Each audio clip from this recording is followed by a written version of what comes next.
How can a child disappear from her own backyard in the middle of the afternoon without a single scream? The answer was whispered by a 4-year-old, and it took 6 years for anyone to listen. In the summer of 1998, a mother looked away from her kitchen window for just 90 seconds to stir a pot on the stove. When she turned back, her 7-year-old daughter was no longer on the backyard swing. The child, who required insulin shots twice a day to survive, had vanished. There was no scream, no struggle, not a single trace. And the only person who saw it happen was a 4-year-old girl watching from her bedroom window. A little girl nobody believed. This is the story of Lily Carson, a story about how a life can disappear in an instant, and about a small Utah town that learned in the hardest way possible that danger doesn't always announce itself with a roar. Sometimes it comes quietly. Sometimes it happens in broad daylight. And sometimes the only voice speaking the truth belongs to a child too young for anyone to take seriously.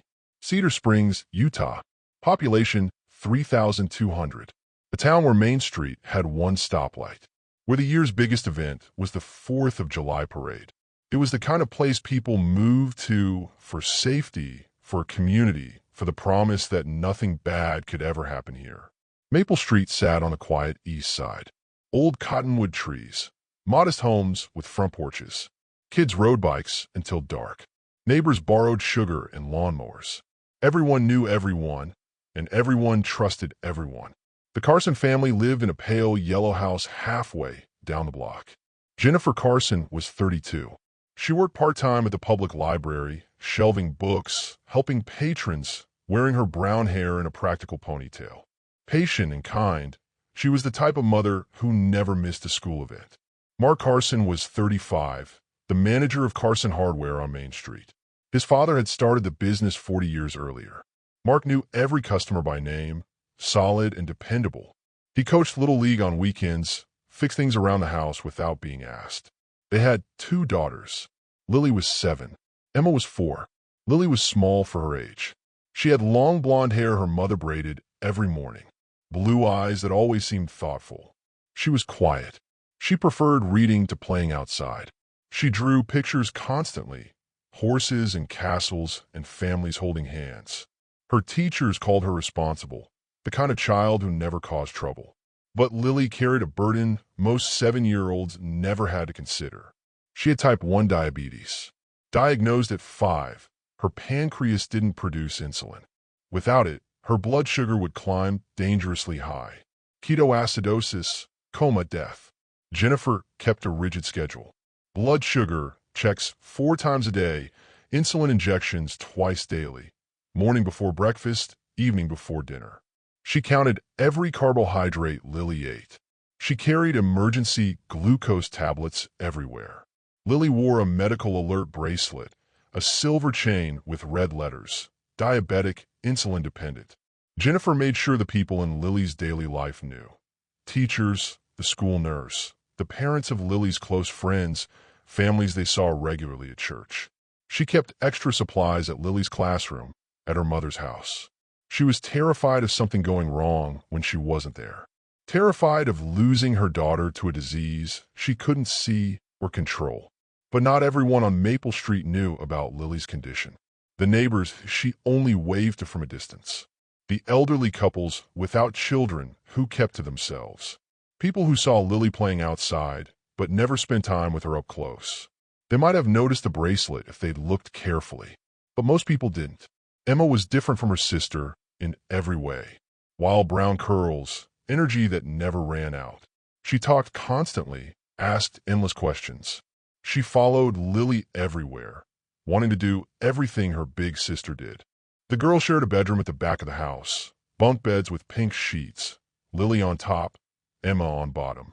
The room had one window that looked out over the backyard. Emma liked to sit on the bottom bunk and stare out that window for hours. She watched squirrels. She watched birds. She watched her big sister play. Our community in Cedar Springs believed in looking out for each other. Women organized meal trains when someone got sick. Men helped fix cars. Kids played together while parents chatted over coffee.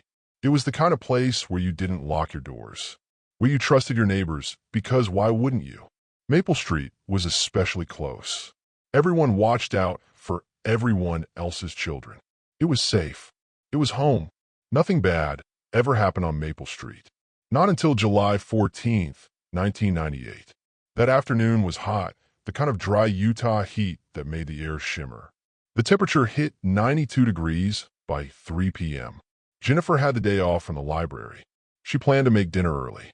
Mark was working late, doing inventory. At 3 o'clock, Lily had her insulin shot. Jennifer checked her blood sugar first. 118, perfect. She gave Lily the injection. A quick pinch. Lily didn't even flinch anymore. After the shot, Jennifer let the girls have popsicles. They sat on the back porch steps, red sticky fingers, happy. Around 4:15, Jennifer sent the girls outside to play. Go burn off some energy before dinner, she said. Lily went to the swing set. She loved the swing. She could pump her legs and go high, feeling like she was flying. Emma wanted to go too, but Jennifer said, no, you're too little for the big swing. Play in your room for a while. Emma pouted but obeyed. She went to the bedroom, climbed onto the bottom bunk, and pressed her face against the window screen. She could see the whole backyard from there. The swing set, the fence, the alley, and parts of the neighboring yards. Jennifer went to the kitchen. She pulled out ingredients for spaghetti, Lily's favorite. She filled a pot with water, put it on the stove, and started chopping vegetables. Onions, garlic, bell peppers. She glanced out the window every minute or so. She could see Lily on the swing, blonde braids flying. Everything was fine. At 4:30, the phone rang. Her mother was calling to remind her about Sunday dinner. Jennifer talked while she stirred the pot. She kept glancing out the window. Lily was still swinging. The call lasted maybe 90 seconds. When Jennifer hung up, she went back to the stove. She stirred the sauce, added oregano, tasted it. It needed salt. She turned to the cabinet, grabbed the salt shaker, and turned back to the stove. Then she looked out the window again. The swing was empty, moving slightly, as if someone had just gotten off. Jennifer felt a flicker of unease. She walked to the back door and opened it. Lily. No answer. Lily, where are you? Maybe she went inside. Jennifer checked the house. The living room was empty. The bathroom was empty. The girl's bedroom was empty. Her unease turned to worry. Lily. Her voice was louder now. Lily, answer me right now. Emma appeared in the hallway. Her face was pale. Mommy, what's wrong? Honey, I saw something. Jennifer's heart started beating faster. What do you mean? What did you see? I was watching from the window. Lily left. What do you mean she left? Where did she go? Emma pointed toward the bedroom. Come see. Jennifer followed. Emma climbed onto the bottom bunk and pointed out the window. I saw a lady. She came to the fence. She called Lily. Lily got off the swing and walked over. What lady, Emma? Who did you see? I don't know. She had a really big hat. I couldn't see her face. What did she look like? Emma scrunched up her face, trying to remember. A blue dress, I think, and the big hat. Like this. She made a circle above her head with her arms. Jennifer's mind raced. Who could it be? Where did they go? Emma pointed toward the back of the yard. They went that way, toward the alley. Did you see where they went after that? Emma shook her head. No, the fence was in the way. But Mommy, there's something else. What? Emma's voice dropped to a whisper. I saw a blue monster. A blue monster? What are you talking about? Emma nodded seriously. A big blue monster. It was in the alley. It made a really loud noise. Then it went away really fast. Emma, was it a truck? Was it a blue truck? Emma thought about this, then nodded. Maybe. It looked like the big trucks at Daddy's store. Did you see who was driving it? Emma shook her head. I couldn't see. Which way did it go? Emma pointed. That way. Down the alley. Jennifer's hands started shaking. She ran outside. Lily, she screamed this time. Lily Carson, you answer me right now. Nothing. She ran to the nearest neighbor, Mrs. Rodriguez, and pounded on the door. Have you seen Lily? Jennifer's voice was panicked. Mrs. Rodriguez looked concerned. No. Why? What's wrong? She's missing. I can't find her. Emma says she saw someone take her. Mrs. Rodriguez's hand went to her mouth. Asterisk take asterisk her? Who? I don't know. Emma saw a woman in a big hat and a blue truck. Mrs. Rodriguez stepped outside. I'll help you look. She called her boys. Within minutes, half the street was searching. People checked yards and garages. They called Lily's name. The sound echoed down the block, desperate, urgent. Jennifer ran back home. She needed to call Mark. She needed to call the police. Her hands were shaking. Mark answered on the first ring. Carson Hardware. Mark, you need to come home right now. What's wrong? Lily's missing. What? I looked away for just a minute. Emma says someone took her. A woman. And there was a blue truck. Mark's voice changed. I'm coming. Call the police. Jennifer dialed 911. My daughter is missing. She's 7 years old. Someone took her from our backyard. How long has she been missing? Maybe 15 minutes. 20 at most. Jennifer remembered the most important thing. She has diabetes. Type 1. She needs insulin shots. If she doesn't get her evening shot by 6, her blood sugar will spike. She could die. The dispatcher's tone became urgent. Officers are on the way. Stay at your house. Jennifer couldn't stay still. Neighbors were everywhere now, searching, calling. Everyone was helping. Everyone was terrified. Mark's truck screeched to a stop. He jumped out. Where is she? Jennifer was crying. I don't know. I've looked everywhere. Mark ran inside and found Emma sitting on her bed. Emma, I need you to tell me what you saw. A lady came. She called Lily. Lily went with her. What did the lady look like? She had a big hat. I couldn't see her face. What was she wearing? A blue dress, I think. And the hat was really big. Where did they go? Emma pointed out the window. That way. To the alley. Did you see a truck? Emma nodded. A blue monster truck. It was loud. Mark ran outside. He ran to the alley and looked both ways. Empty. Tire tracks crisscrossed everywhere. Impossible to tell which were fresh. Lily. His voice echoed. Lily, Daddy's here. Answer me. Police sirens wailed in the distance. 2 patrol cars pulled onto Maple Street, lights flashing. 4 officers got out. Chief Samuel Brooks was one of them. 50 years old, 25 years with the Cedar Springs PD. He walked up to Mark and Jennifer. Tell me everything. Jennifer explained. I was making dinner. Lily was on the backyard swing. I looked away for maybe 90 seconds. When I looked back, she was gone. Emma saw something from her bedroom window. The chief turned to Emma. Emma, can you tell me what you saw? I saw a lady. She came to the fence. She called Lily. Lily went to her. What did the lady look like? She had a big blue dress and a really big hat. Could you see her face? Emma shook her head. The hat was too big. Do you know who she was? Emma hesitated, then shook her head again. I couldn't tell. Did you see anything else? Emma nodded. I saw a blue monster truck in the alley. It made a loud noise. Then it drove away. Which direction? Emma pointed. That way. The chief radioed his officers.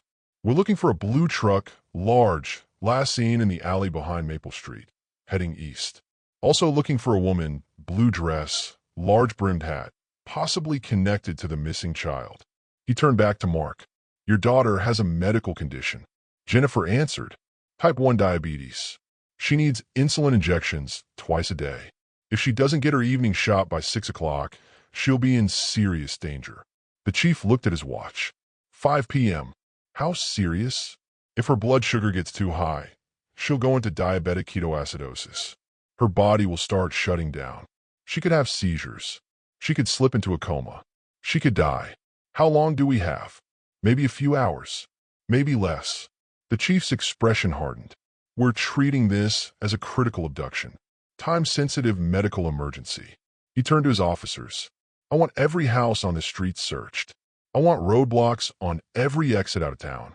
I want every blue truck in Cedar Springs located and checked. Now, officers scattered. The chief stayed with Mark and Jennifer. Does Lily know anyone who drives a blue truck? Has anyone shown unusual interest in her?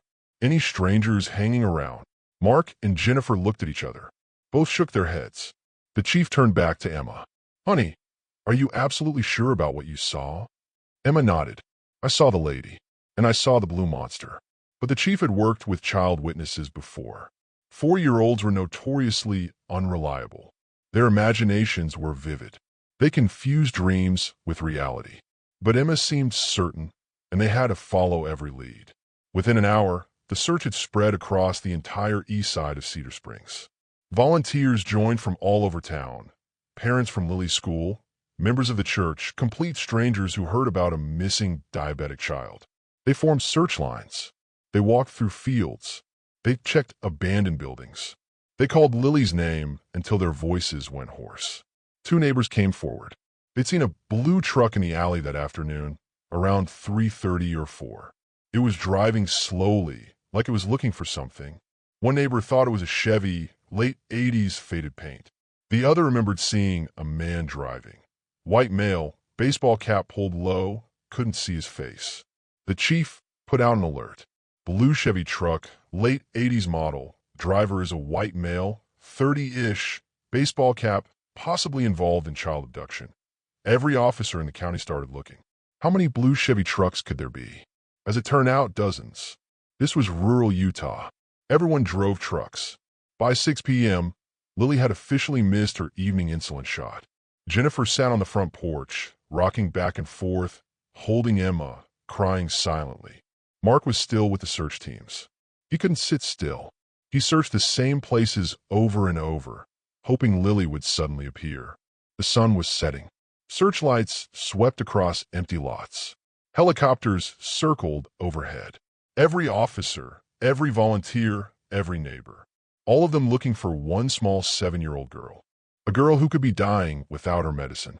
A girl who had vanished in broad daylight. Emma sat in her mother's lap, staring out at the darkening street. She didn't understand why no one believed her. She knew what she saw. The lady came to the fence. Lily went with her.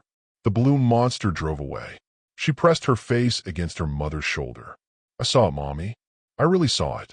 I promise. But as night fell over Cedar Springs, one thing became clear. Lily Carson was gone, and whoever took her had disappeared completely, taking with them a child who had maybe hours to live without her medication. And the only clues they had were the words of a little girl. A little girl no one fully believed. By midnight, the temperature had dropped sharply. The desert air turned cold. Search teams were still combing through empty fields and dark alleys.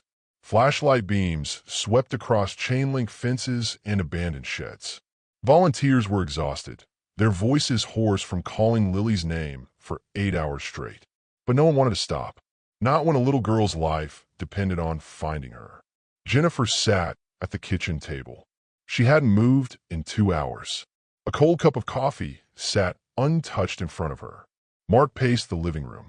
Back and forth, back and forth. He couldn't sit down, couldn't stop moving.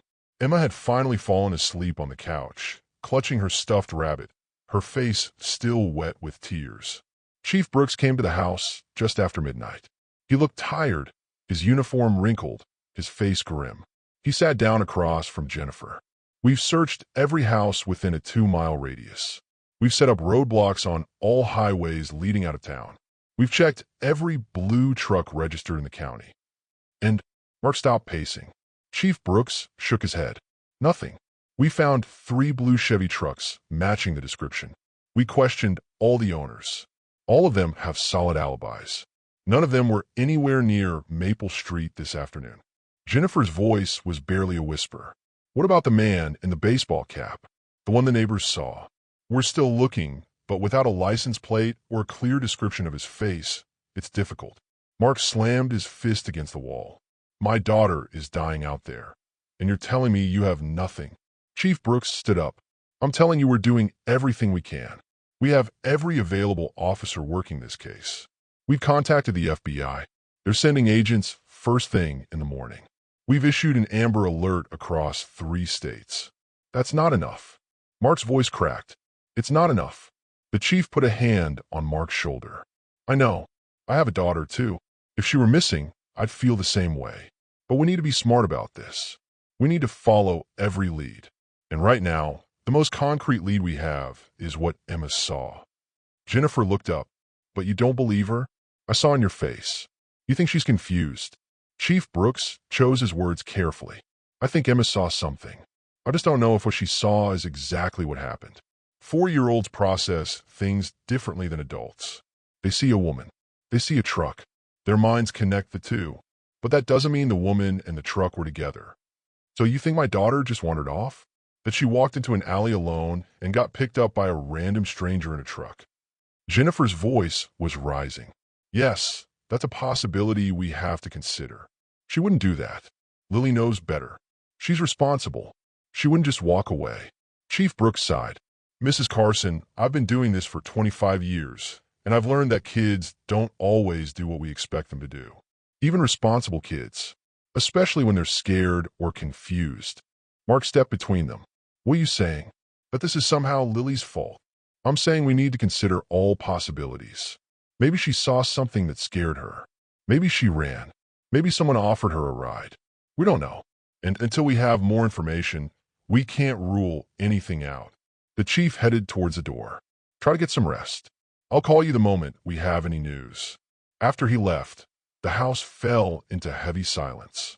Mark went to the window, stared out at the dark street. Police cars were still parked everywhere. Officers going door to door one more time, asking the same questions, getting the same answers. Jennifer went to Emma, sat on the floor beside the couch, watched her daughter sleep. She looked so small, so innocent.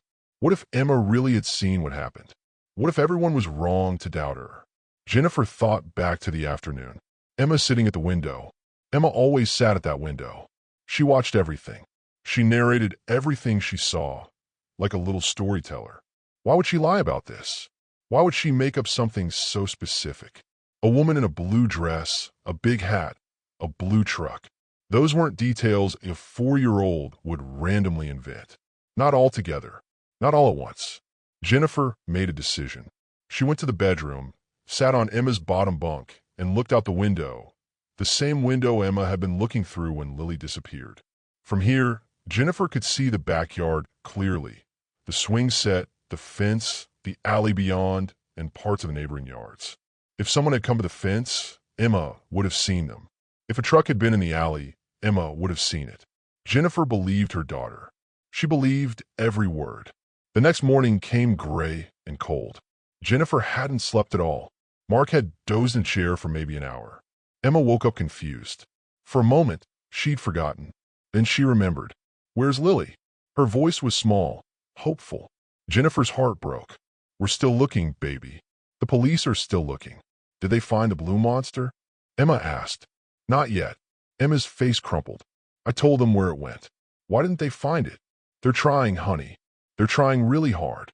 But Emma could hear the doubt in her mother's voice. She could feel that the grown-ups didn't believe her. By 8 o'clock that morning, FBI agents arrived. 2 of them, Agent Sarah Mitchell and Agent David Reyes.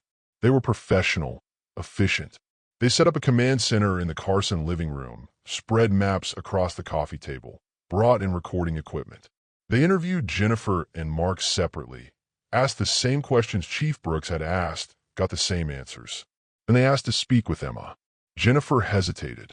She's only 4. She's scared. I don't want her traumatized. Agent Mitchell smiled gently. I understand. I'm trained to work with child witnesses. I'll be very careful. I just need to hear what she saw in her own words. They sat Emma at the kitchen table. Agent Mitchell sat across from her. Agent Reyes stood back, taking notes. Emma, my name is Sarah. I'm here to help find your sister. Can you help me? Emma nodded. She liked this lady. She had kind eyes. I need you to tell me what you saw yesterday afternoon. Take your time. Tell me everything you remember. Emma took a deep breath. I was in my room on my bed, looking out the window. Lily was on the swing. She was going really high. I wanted to swing too, but Mommy said I was too little. What happened next? A lady came. Where did the lady come from? Emma thought about this. I don't know. I just saw her at the fence. She was calling Lily. Could you hear what she was saying? Emma shook her head. No, but Lily got off the swing. She walked over to the fence. What did the lady look like? She had a blue dress and a really big hat. Like this. Emma made the circle motion with her arms again. Could you see her face? No, the hat was too big. What color was her hair? Emma squinted, trying to remember. I don't know. I couldn't see. Was she tall or short? I think tall. Taller than Mommy. What happened after Lily walked to the fence? They talked. I couldn't hear what they said. Then they walked away that way. Emma pointed towards the back of the yard. Did Lily seem scared? Emma thought carefully about this. No, she looked like she knew the lady. This detail made Agent Mitchell sit up straighter. She knew the lady. How could you tell? She wasn't running or anything. She just walked with her, like when she walks with Mrs. Rodriguez or Miss Kelly from church. Agent Mitchell glanced at Agent Reyes. This was important. Lily hadn't been grabbed, hadn't been forced. She'd gone willingly with someone she recognized or trusted. Emma, you said you saw a blue monster. Can you tell me about that? It was in the alley. It was big and loud. It made a growling sound. Then it drove away really fast. Was the lady with Lily when you saw the truck? Emma thought hard. I don't know. The fence was in the way. I couldn't see them anymore. But the blue monster was there, and then it was gone. Which direction did it go? Emma pointed. That way. Away from our house. Did you see who was driving? Emma shook her head. No, I was too far away. Agent Mitchell pulled out a set of pictures, vehicle types. Can you point to the picture that looks most like the blue monster? Emma looked at each picture carefully. She pointed to a pickup truck. That one, but bigger. Bigger? Like a big truck? Yeah, like the ones Daddy sells at the store. The really big ones. After the interview, the agent spoke with Jennifer and Mark privately. Emma's testimony is consistent. She's not making this up. She saw something. Mark leaned forward. So, you believe her? Agent Mitchell nodded. Edo. Children that young rarely fabricate details this specific. The blue dress, the big hat, the truck, those are concrete observations. But Chief Brooks said kids her age get confused. Agent Reyes spoke up. Kids can get confused about sequence or timing, but they're usually accurate about what they actually saw. Emma saw a woman. She saw a truck. Whether those two things are connected, we don't know yet, but she definitely saw them. Jennifer felt a wave of relief. Finally, someone believed her daughter. So what now? What's the next step? Agent Mitchell pulled out her notepad. We need to re-examine the woman Emma saw. She was wearing a blue dress and a large hat. That's distinctive. Someone else might have seen her. We also need to expand the search for the truck. Emma said it was bigger than a standard pickup. That narrows it down. Agent Reyes added, we also need to consider that Lily went with this woman willingly. That suggests she knew her, or at least recognized her as safe. Who on this street would Lily trust enough to walk away with? Jennifer thought about this. Teachers, parents of her friends, people from church, neighbors she knows well. Make a list. Everyone Lily has regular contact with. We'll interview all of them. Mark grabbed a pen and paper, started writing names. Mrs. Rodriguez, the Mitchell family, Pastor Williams, Miss Kelly from Sunday school. The list grew. 20 names, 30. Wait. Jennifer's voice cut through the room. Everyone looked at her. What is it? The Harringtons. Alan and Patricia Harrington. They live on the corner. They have a garden. Patricia invites kids over sometimes to see the flowers. Mark looked up. Lily's been to their garden before. 2 or 3 times. Agent Mitchell made a note. What do you know about them? They're older, 50s, no kids of their own. They've lived here forever. Everyone likes them. Patricia volunteers at church. Alan works at the county clerk's office. Have they ever shown unusual interest in Lily? Jennifer shook her head. No, they're just friendly neighbors. They wave. They say hello. Patricia brought us a casserole once when Emma had the flu. Agent Reyes wrote down the address. We'll talk to them, along with everyone else on the list. But something was nagging at Jennifer. Something she couldn't quite place. She went back to Emma's bedroom, sat on the bunk, looked out the window. From here, she could see the Harrington house, their backyard, their garden. If Patricia Harrington had been in her garden that afternoon, Emma would have seen her. If Patricia had walked to the Carson fence, Emma would have seen her. Jennifer closed her eyes. Try to picture it. A woman in a blue dress, a large hat. Was it Patricia? She'd seen Patricia in the garden before. Patricia always wore long dresses, and she often wore a wide-brimmed sun hat when she worked outside. Jennifer's heart started racing. She ran back to the living room. The Harringtons. Talk to them first. I think Emma might have seen Patricia Harrington. Agent Mitchell looked at her. What makes you think that? Patricia wears hats like that, wide-brimmed, for the sun, and she wears long dresses, blue dresses. I've seen her in them. Mark stood up, but Patricia said she was inside all afternoon. She said she hadn't seen Lily. Maybe she's lying. Jennifer's voice was shaking. Maybe she took Lily. Maybe she's the one. Agent Reyes held up a hand. Let's not jump to conclusions.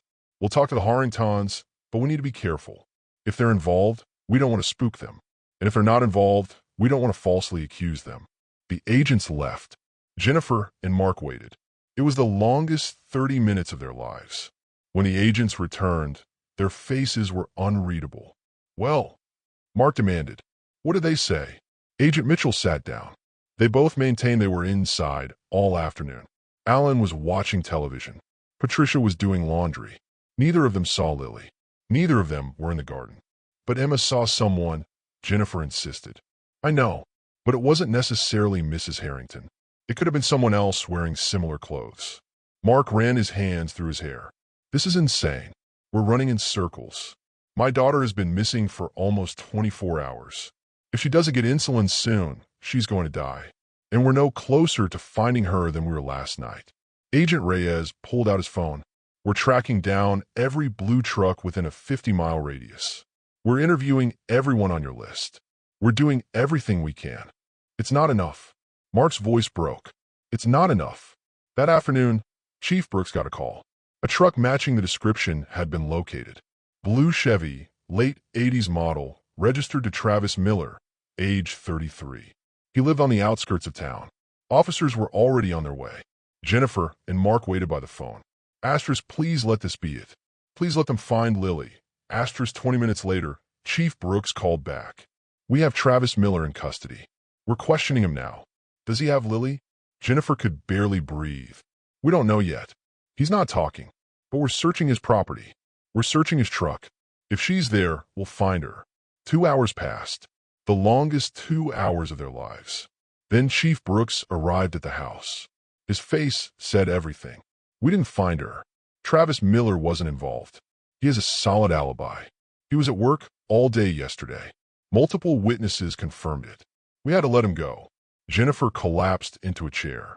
Mark punched the wall. A hole appeared in the drywall. Nobody cared. Emma had been quiet all day.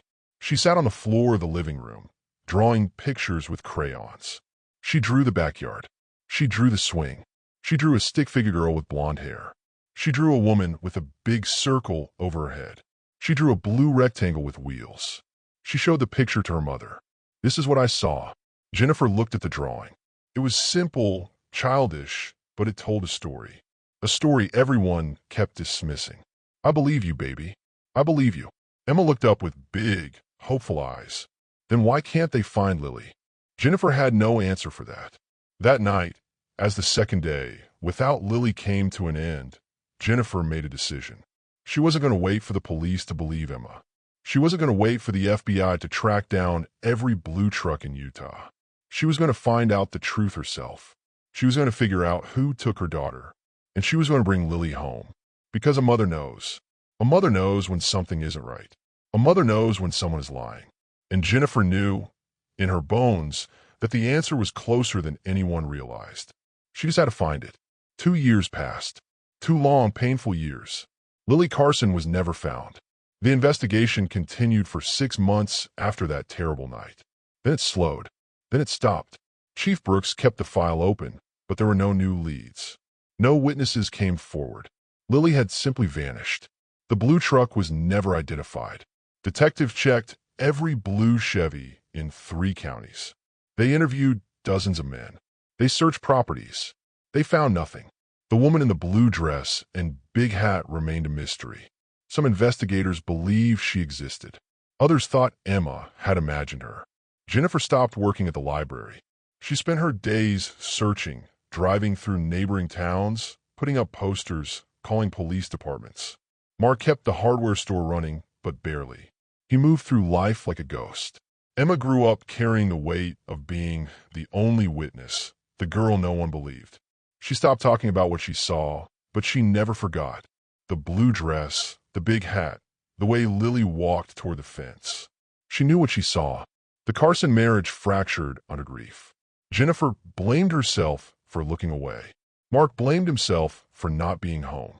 They slept in separate rooms, ate meals in silence, stayed together only because neither had the energy to leave. Cedar Springs slowly moved on. The case became a cautionary tale. Asterisk, don't talk to strangers. Stay where your parents can see you. Asterisk, but the specifics faded. Life continued. The Harringtons stayed on Maple Street. Patricia still tended her garden. Alan still worked at the county clerk's office. They'd been questioned multiple times. Their house searched. Nothing connected them to Lily's disappearance. Eventually, police stopped looking at them. But Jennifer never stopped wondering. Something about Patricia's face when she denied seeing Lily. Something Jennifer couldn't shake. But without evidence, there was nothing she could do. Then, in the summer of 2000, everything changed. A man named Travis Miller was arrested 60 miles from Cedar Springs. He'd been caught attempting to abduct a 9-year-old girl from a playground. The girl screamed. Her mother came running. Travis fled in his blue Chevy truck, but witnesses got his license plate. Police tracked him down within hours. When Chief Brooks heard the news, his blood ran cold. Travis Miller, the same man they questioned 2 years ago, the same blue truck. Brooks called the Carson house immediately. "We need you to come to the station. Travis Miller has been arrested." Jennifer felt her knees go weak. Travis Miller? The man with the blue truck? Yes. He tried to grab another girl. "We're reopening Lily's case." Mark grabbed his truck keys. "We're coming right now." At the station, they watched through a mirror as Travis sat in an interrogation room. Chief Brooks and Agent Mitchell entered. "Travis, we need to talk about Lily Carson." Travis's jaw tightened. "I already told you. I had nothing to do with that. That was before you tried to grab a 9-year-old. Agent Mitchell's voice was cold. "Now we know what you're capable of. I didn't touch that girl. Her mother saw you try to pull her toward your truck. The same blue truck seen near Maple Street when Lily disappeared." Agent Mitchell slid a photograph across the table. "This is your time card from July 14th, 1998. You clocked out at 3:15. Lily disappeared around 4:30. More than enough time." Travis went pale. "I was at work.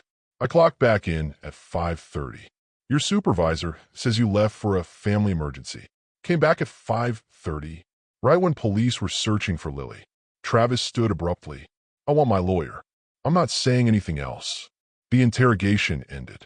Travis was held on the attempted abduction charge, but without physical evidence, they couldn't charge him with Lily's disappearance. Chief Brooks met with Jennifer and Mark. "We're building a case. We're searching his property again. If he took Lily, we'll prove it." For 3 months, police worked the case. They tracked his movements, searched his house, his truck. They found disturbing things: magazine clippings of children, a map with houses circled. But they didn't find Lily. They didn't find concrete evidence. In September, everything collapsed. Travis's lawyer presented security footage from a gas station showing Travis filling up his truck at 4:45 p.m. on July 14th, 20 miles from Cedar Springs. The timestamp was clear. He couldn't have been in 2 places at once. Travis was released. Jennifer felt hope die again. Mark put his fist through a wall. Emma heard her parents crying. She thought they'd found Lily. But nothing was okay. Nothing would ever be okay. The case went cold again. This time, permanently. Chief Brooks retired. Agent Mitchell moved away. The new investigators didn't have the same connection. The Carsons became another tragic statistic. For more years passed. For years of silence. Emma turned 10 years old, taller, quieter. She'd stopped making friends, stopped going to birthday parties. She carried guilt for not running outside faster, for not seeing the woman's face clearly. She walked past the Harrington house every day. Patricia was always in the garden, always wearing long dresses, always wearing that wide-brimmed hat. Emma never looked at her, just walked by with her eyes down. But one afternoon in May of 2004, everything changed. Emma was walking home alone. Patricia was kneeling in her garden. She looked up when Emma passed. "Hello, dear. Beautiful day, isn't it?" Emma froze. Patricia smiled. She was wearing a blue dress. And that hat. The exact same one. Emma felt something click. She was 10 now, not 4. Old enough to trust her memory. "Are you all right, sweetie?" Patricia stood up. Emma stared at the dress, at the hat, and suddenly she was 4 again, watching from her window, watching Lily walk toward the fence, watching a woman in a blue dress and big hat. "You." Emma's voice came out as a whisper. Patricia tilted her head. "What was that, dear?" "You took her. You took Lily." Patricia's smile faltered. "What are you talking about?" I saw you. That day. 6 years ago. You were wearing that dress. That hat. You called Lily. She went with you. Patricia's face went pale. She looked around. The street was empty. Emma, you were very young. You must be confused. I'm not confused. I remember everything. You called her. She walked to you. Then you took her. That's not true. I was inside. I told the police. You're lying. I know what I saw, and I'm not a little kid anymore. People will believe me now. Patricia took a step closer. Her voice dropped. You need to stop saying these things. You're going to hurt innocent people. You're not innocent. You took my sister. Where is she? Patricia's expression changed. The kindness vanished. You should go home. Your mother will be worried. I'm going to tell the police it was you. Patricia leaned closer. Tell them what? That you think you saw me 6 years ago? You already told them when you were 4. No one believed you then. No one will believe you now. You're the girl who cried wolf, Emma. Emma felt tears burning, but she didn't move. They'll listen this time. I'm older now. Patricia's smile was cruel. Good luck with that, dear. She turned back to her roses. Emma ran. She ran all the way home. Mom, I saw her. I talked to Mrs. Harrington. She's the one. Jennifer was folding laundry. Emma, we've been through this. No, Mom. Listen, I'm not 4 anymore. I know what I saw. And she threatened me. She said no one would believe me. Why would she say that if she's innocent? Jennifer stopped, looked at her daughter. Emma was 10, not confused, not imagining things. What exactly did she say? Emma repeated everything. Jennifer felt something shift. She called Chief Brooks. I need you to listen. Emma confronted Patricia Harrington, and Patricia threatened her. An innocent person doesn't threaten a child. Brooks was quiet. Mrs. Carson, we searched their property 6 years ago. Emma is 10 now. She knows what she saw, and Patricia's reaction proves she's hiding something. Brooks sighed. I'll make some calls. Please. I know I was wrong about Travis Miller, but I'm not wrong about this. 2 days later, Agent Mitchell came to Cedar Springs. She sat with Emma. Tell me everything Mrs. Harrington said. Emma did. When she finished, Mitchell was very still. Emma, you said Mrs. Harrington knew no one believed you when you were 4. But you never spoke directly to her, did you? Emma shook her head. No, only to police. So how would she know what you told them? Unless she was paying close attention to the investigation? Unless she had a reason to care what you remembered? Jennifer's breath caught. Mitchell pulled out her phone. I need a warrant. I think we missed something 6 years ago. Within hours, police surrounded the Harrington house. Patricia and Alan were brought outside. Patricia's face was calm. Alan looked confused. Police entered with cadaver dogs. They searched the house, the basement, the attic, the garage. Nothing. They moved to the garden, searched the beds, the shed. Still nothing. The search went on for hours. Dogs sniffed every corner. Officers were thorough, methodical. But they found nothing. They were about to call it off when a young officer noticed something strange at the far back corner of the property, about 40 yards from the house, hidden behind overgrown bushes. There was a pile of old garden equipment, clay pots, rusted tools, an old wheelbarrow. The pile looked deliberately arranged, like someone had placed it there on purpose. Not random. Too neat. The officer called his partner over. This looks weird. Why stack all this junk here? They started moving the items. Underneath, they found an old wooden board, wide, heavy. The edges looked newer than they should be. Fresh with stain on the corners. The officer knocked on the board. It sounded hollow. They pried it open. Beneath was an old stone well. Very deep. Dark. The smell of stagnant water rose up. One of the dogs started barking, scratching frantically at the opening. The officer shined his flashlight down. He couldn't see the bottom, just dark, murky water. The well hadn't been used in decades. It was filled nearly to the top with thick mud and stagnant water.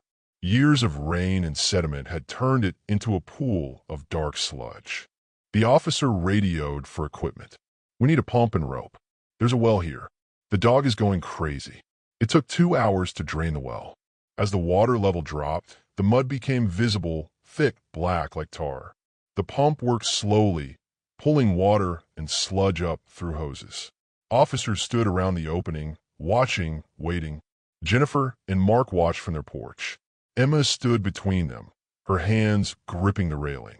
4 feet down, 5 feet down. The water was almost gone. Only mud remained at the bottom. And then they saw it. A shape, small, pale, partially buried in the sludge. An officer descended on ropes. His voice cracked over the radio. "We found her. We found Lily Carson." The mud and water had sealed her in, prevented decomposition gases from rising. That's why no smell had escaped. That's why no one had noticed for 6 years. The well had become a tomb, silent, hidden, just 40 yards from her own backyard. Jennifer collapsed. Mark caught her. Emma stared at the well. She'd been right. She'd always been right. And if someone had believed her 6 years ago, maybe Lily would have been found in time. Patricia Harrington was arrested immediately. Alan stood in his yard, his face white with shock. "I didn't know. I swear to God, I didn't know." The investigation revealed everything. Patricia and Alan had lost a daughter named Melissa 10 years earlier. She'd been 7 years old, blonde hair, blue eyes. The same age Lily had been. Patricia never recovered from the loss. When she saw Lily on the swing that day, something inside her snapped. She called Lily over, told her she had new flowers to show her, special roses that had just bloomed. Lily trusted her, walked right to the fence. Patricia took her hand, led her to the Harrington house through the back gate. Alan was at work. He didn't know. Patricia kept Lily in the basement. She didn't plan to hurt her. She just wanted to keep her, to replace the daughter she'd lost. But that evening, Lily started acting strange, shaking, sweating, disoriented. Patricia didn't know about the diabetes. Didn't know Lily needed insulin twice a day. By the time she realized something was seriously wrong, Lily was unconscious. Patricia panicked. She couldn't call for help without admitting what she'd done. She couldn't take Lily to a hospital without being caught.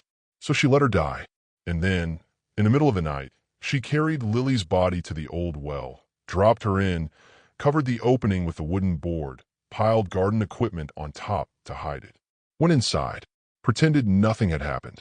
For 6 years, she tended her garden, smiled at neighbors, brought casseroles to church functions, all while Lily's body lay 40 yards away, sealed in mud and water. Alan had been at work that entire day. He'd told the truth during questioning. He'd genuinely been inside watching television that evening. He never knew, never suspected. When police told him what they'd found, he collapsed. He divorced Patricia immediately, moved away from Cedar Springs, said he'd never forgive himself for not seeing what was happening in his own home, for not noticing his wife's obsession, for not questioning why she spent so much time in the back corner of the property. The trial was swift. Patricia Harrington pleaded guilty to kidnapping and second-degree murder. She was sentenced to life in prison without possibility of parole. In her statement to the court, she showed no remorse. Only said she'd wanted to save Lily from a life of illness, that she'd wanted to give her the perfect childhood Melissa never got to finish. The courtroom was silent. No one understood her logic. No one wanted to. Emma's testimony was read in court. At age 10, she described everything she'd seen 6 years earlier. Everything she'd tried to tell people. The woman in the blue dress, the big hat, the way Lily went willingly. The jury listened. The judge listened. And Emma finally felt heard. But it didn't erase the guilt. It didn't bring Lily back. It just meant the truth was finally known. Jennifer and Mark buried their daughter properly. A real funeral this time, with a real casket, with the closure they'd been denied for 6 years. The cemetery was full. The entire town of Cedar Springs came. Our community in Cedar Springs learned a painful lesson that day. Sometimes, the truth comes from the smallest voices. Sometimes, the most important witness is the one everyone dismisses. Emma Carson was 4 years old when she saw what happened. And she was right. If someone had believed her sooner, Lily might have been found alive. 6 years could have been 6 hours. This story teaches us to listen to children, to believe them when they tell us something is wrong. Emma saw the truth, and for 6 years, no one listened. When children tell you something important, believe them, because sometimes a child's voice is the only one telling the truth.